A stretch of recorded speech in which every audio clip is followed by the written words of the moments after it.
Hello friends, welcome to Subhashree's kitchen. শুভশ্রীর রান্নাঘরে আপনাদের সবাইকে স্বাগত জানাই। সবাই কেমন আছেন? আশা করছি সবাই খুব খুব ভালো আছেন। আর আজকে আমি আবারও চলে এসেছি পোটাটো স্যান্ডউইচ রেসিপি নিয়ে। এটি বাচ্চাদের টিফিনের জন্য কিংবা সকালের ব্রেকফাস্টেও আপনারা বানিয়ে নিতে পারেন খুবই অল্প সময়ে। আর এই রেসিপিটি সিম্পল হলেও খেতে কিন্তু খুবই মজাদার। তাহলে রেসিপিটি চলুন দেখে নেওয়া যাক। এখানে আমি আলু সেদ্ধ করে নিয়েছি। আলুর খোসাগুলো ছাড়িয়ে নেব। এবার খোসাগুলো ছাড়ানো হয়ে গেছে। এবার আমি এইভাবে আলুটাকে মেখে নিচ্ছি।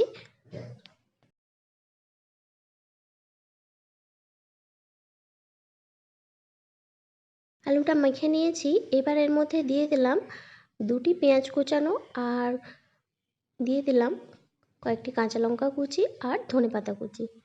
আপনারা যে যেরকম ঝাল পছন্দ করবেন সেই পরিমাণ লঙ্কা দেবেন।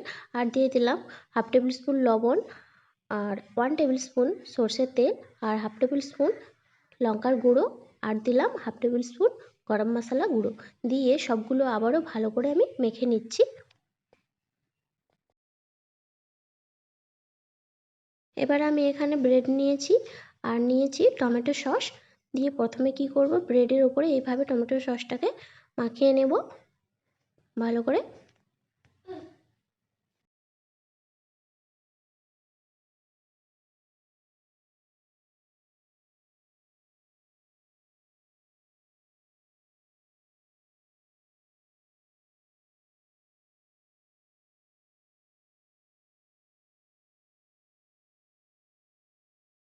সসটা মাখানো হয়ে গেলেই এবার আমি আলুটাকে এর মধ্যে এইভাবে চেপে চেপে সুন্দর করে দিয়ে দেব।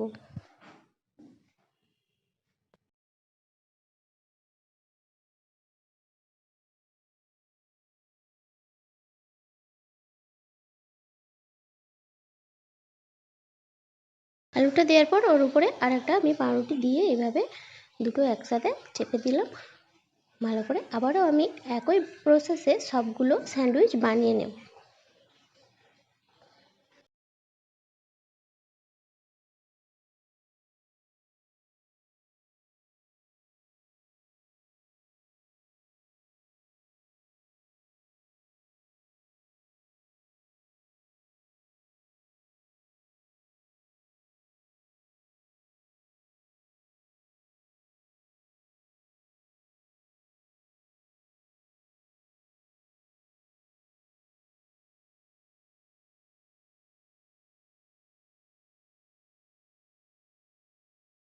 তো দেখুন, সব স্যান্ডউইচগুলো আমি তৈরি করে নিয়েছি। এবার গ্যাস অন করে প্যান বসিয়ে দিয়েছি। ওর মধ্যে দিয়ে দেবো এক টুকরো বাটার। বাটারটাকে গলিয়ে নেব প্রথমে। বাটারটা গলিয়ে নিয়েছি। এবার স্যান্ডউইচগুলো এর ওপরে আমি দুটো পরপর স্যান্ডউইচ দিয়ে দিয়েছি। দিয়ে উল্টে পাল্টে ভালো করে ব্রাউন কালার করে আমি এটাকে ভেজে নেব।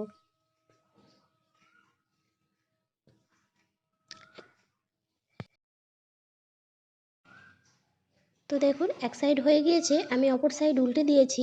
আবারও অপর দিকে আমি কিছুটা বাটার দিয়ে এইভাবে সব স্যান্ডউইচগুলো ব্রাউন কালার করে উল্টে পাল্টে ভালো করে ভেজে নেব।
তো সব স্যান্ডউইচগুলি আমি একইভাবে ভেজে নিচ্ছি।